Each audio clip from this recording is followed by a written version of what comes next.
He's chaotic neutral. I don't even need to watch the video. A 15-minute video explaining that the character's chaotic neutral? Waste of time. God, this is so stupid. He's so obviously chaotic neutral. Chaotic neutral? I don't need a 16-minute video about it. First off, no. Howdy friendos, my name is Stuart, and in this video we're going to examine the words and actions of Marvel's Deadpool and determine what alignment he starts out at the beginning of these movies and what alignment he ends up near the end. Now, before we begin, I'd like to say to the inevitable yappy commenters that yes, Deadpool is going to start somewhere on the neutral alignment spectrum. However, by no means is that where Deadpool is going to end up by the end of this. And that's because this is a movie Deadpool and not a comic Deadpool. Deadpool's personality, actions, and sometimes even powers vary on whoever is writing him. Now, I know like 99.9% of you guys understand this, but I know I'm going to get that one weirdo in the comments going, actually, Deadpool is lawful evil because in the 69th issue of Red Dead Redemption Volume 2, Deadpool actually revived Howard the Duck using Crisis on Infinite Red Bulls, you normie. Anyway, as you guys can clearly see by the B footage that I'm playing, we are analyzing the Deadpool of the last two Ryan Reynolds movies. And with these movies in particular, he was not the Deadpool character yet, but he did have his own personality. This is usually part of the video where I give context in the world, but this takes place in the X-Men cinematic universe, which I don't believe has any weird rules on morality that I need to contend with, but I suppose I should address a few continuity things that might come up. The X-Men franchise is weird. The X-Men series has so many timelines and alternate futures that you'd think they saw the Zelda series and went, oh yeah, we could do that. And then proceeded to make theirs even more confusing. Basically, the original timeline existed because they made the original X-Men movies in the early 2000s, and they decided to retcon it out of existence so their new actors could take over. The only problem with this? The new retcon timeline still uses material from the old stuff. Okay, so Wolverine is supposed to be the key to separating these two timelines. Timeline A is supposedly being these movies, and then timeline B is meant to be these movies, and timeline B is only a thing because this guy is sent to the past in order to fix it, which means these movies never happened. Except Xavier directly references an event in Logan that supposedly only happened in timeline A, which doesn't exist anymore. I'm waiting for you at the Statue of Liberty. Even though Wolverine is supposed to be the only guy with memories from that time. Not only that, the Weapon X program has happened in both timelines because Logan still has his claws. But since Charles and Logan both have memories from timeline A, does that mean they have memories of Wade Wilson from that movie? Is this character still a thing? Also, Days of Future Past supposedly had a super happy ending where Logan wakes up to Jean Grey still being alive, but I guess that doesn't last long because Charles accidentally kills everyone in 10 years with his seizures and mutants are wiped out due to high fructose corn syrup or something. However, I know there was a director's comment somewhere that said Logan was an alternate one-shot future that may not be canon to the timeline. And there are other fan theories out there that the Phoenix Force somehow created their own timeline because Beast becomes Headmaster or something. Also, the Deadpool movies just straight up ignore things in these timelines they don't like and just do their own things and may or may not have forced their way into the MCU. So, for those keeping score at home, we have timeline A and B which commit chronological incest whenever they feel like. We have an alternate future where all our friends are dead and everyone's miserable. We have a possible future where Frasier eventually runs Hogwarts School for Gifted Half-Bloods, and we have the Deadpool movies that doesn't care and does whatever the hell it wants. Did you get all that? There will be a test on this, but I'm doing that thing again where I get upset at a comedy for doing what it does. In all honesty, the X-Men movies are pretty decent, and I wouldn't say there were any real bad ones, but it does kind of throw a wrench into my review format, because in this series, I like to take a look at the earliest point we see the character and where they end up at the end of the continuity. So, that is why we are just going to be looking at the Wade Wilson or Deadpool that we see in the movies that came out in 2016 and 2019. We're going to treat them as their own self-contained timeline and story, regardless of the fact that Deadpool references both Logan and X-Men Origins, timelines that he likely has no connection to, which means, no, we're not referencing any of the other X-Men movies, and I don't care. McAvoy or Stuart? These timelines are so confusing. Also, for this particular video, we are going to be focusing on the chronological events of Deadpool's movies, so we're going to have to organize the flashbacks from start to finish. Our character is named Wade Wilson. He was born in Canada, presumably, and was kicked out of Special Forces and is now working as a mercenary for hire, where he becomes romantically involved with a prostitute, discovers he has cancer, and then volunteers for a secret experiment to become a superhero to hopefully cure said cancer. The experiments, as it turned out, awakened mutant genes within him that gave him superhuman strength, speed, stamina, regenerative abilities that border on the ludicrous, and unique ability to break the fourth wall. Although maybe not unique? I don't know, might further the plot. That's real weird.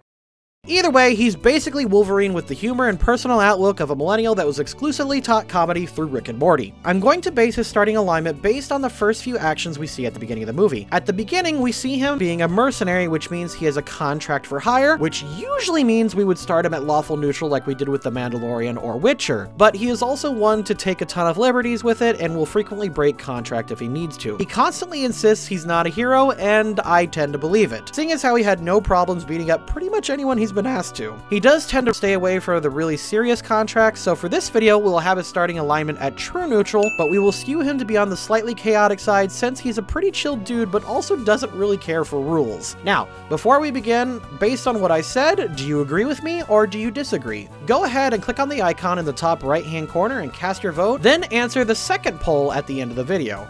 Have you done that yet? Seriously, click on it. Alright, let's go.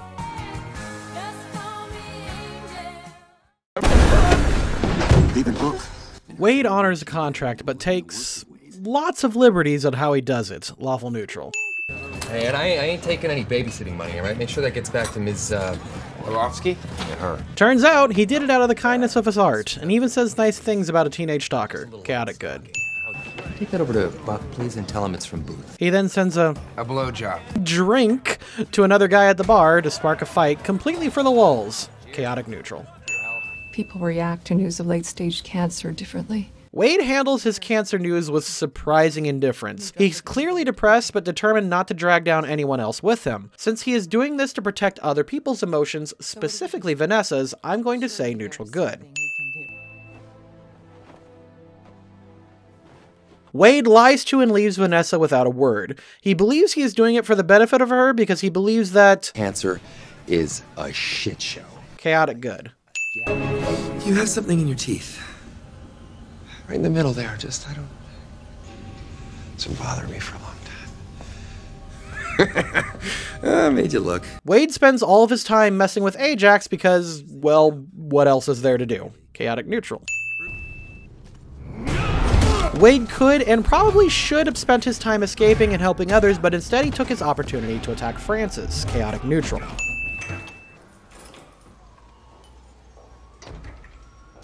Instead of going back to Vanessa right away, he instead decides to pursue the British shitstick as Deadpool. Chaotic neutral. You're about to be killed by a Zamboni! There are lots of ways to pursue a bad guy and take down their criminal organization. I'm going to give Deadpool 3 points in chaotic neutral for coming up with all these itchy and scratchy methods of doing it. That's $27.50.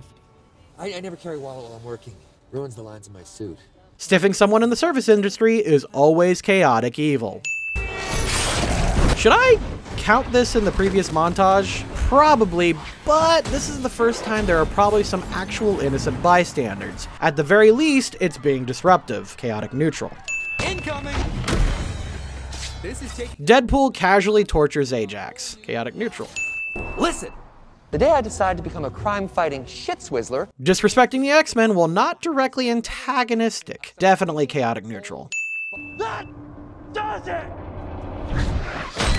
Attacking Colossus like this is arguably chaotic evil, but since Colossus did mess up Wade catching the bad guy, and Wade did it more out of frustration, realizing he couldn't hurt him, I'm gonna say chaotic neutral. Deadpool convinces Colossic and Negasonic Teenage Warhim to help him with Francis in exchange for maybe possibly joining the X-Men. Neutral good.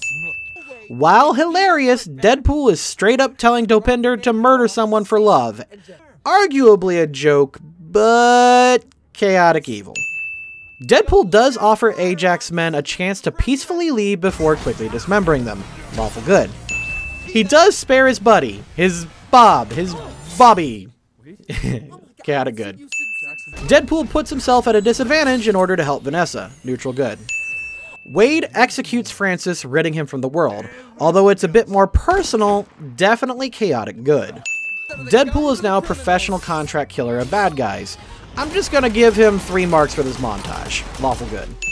Encouraging Dopinder to become a contract killer would arguably be very bad, but Wade sets it up so that he works for the agency but keeps him out of the field as something like an intern. Chaotic good. Deadpool does everything he can to protect Vanessa. Neutral good. Also, for the record, I do not care for them killing Vanessa in this movie. Nat 1, and I really don't care that they retconned it with the reshoots. It bothers me a lot, and I'll explain more at the end of the video, and in fact, a lot of the movie is ruined for me because of this. Admittedly, there are some genuinely good emotional scenes after this, but I still hate it. Wade's coked up suicide montage is admittedly both hilarious and chaotic neutral. Wade lied about feeling better and tricks Colossus so that he can go on a mission. Chaotic neutral. Wade genuinely tries to talk Russell down. Neutral good. Deadpool kills several of the handlers at the school because I fight for what's right. Chaotic good. Deadpool spends his time in prison waiting to die. Chaotic neutral. Wade tries to give Russell advice, continuing his behavior from the last movie. While he is dying of cancer, he pushes away everyone else to protect them, just like he did with Vanessa. Chaotic good.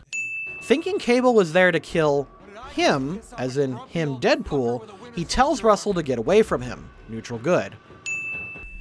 However, after realizing he was there for Russell, Wade does everything he can to protect him. Neutral good. Deadpool does the honorable thing for once by asking questions first and showing restraint. Lawful good. Realizing Russell's watching him, Wade said he didn't care about Russell in an attempt to get him to run away. Chaotic good. So this is frustrating to judge because Wade said he's going to protect Russell in order to put his heart in the right place. He really isn't doing this for Russell then, but more for himself so that he can join Vanessa in the afterlife. However, since it's a step in the right direction, I'm just gonna say it's lawful good. We're not paying medical or dental. Chaotic evil.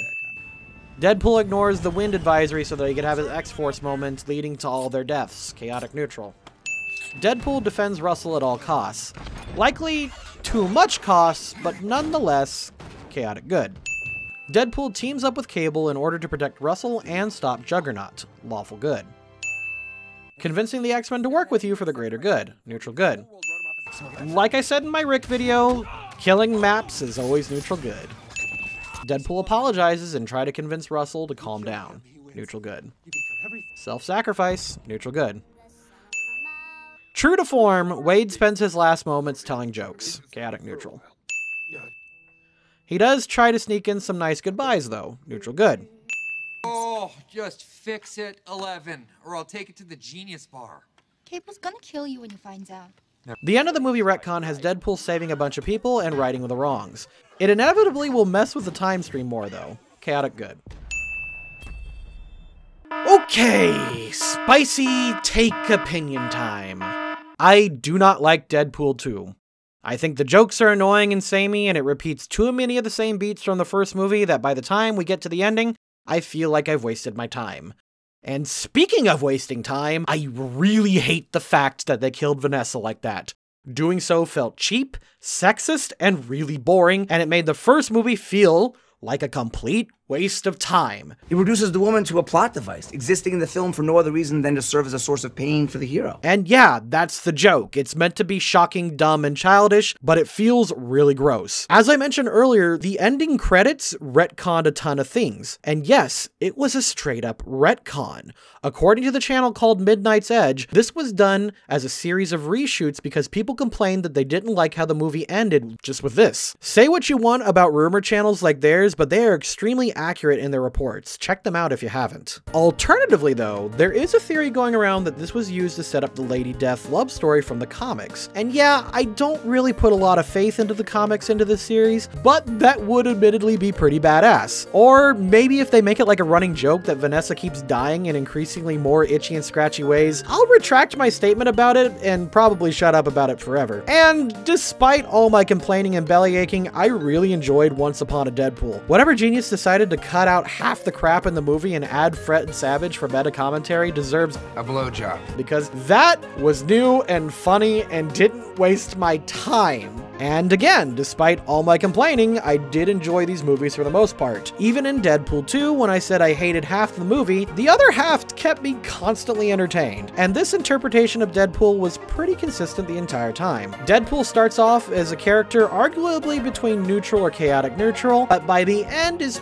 pretty much a good guy. Hell, even at the beginning of the movie, he was a pretty good guy. He's super chill, and despite all this lol so random attitude he sometimes takes, he would definitely be a good guy to have on your side. And with that, be sure to watch my other comic book character alignment videos like Joker or even Groot. Otherwise, subscribe and watch my Pokemon D&D series. We work really hard on it, and pledge to the Patreon, and I'll see you guys next time.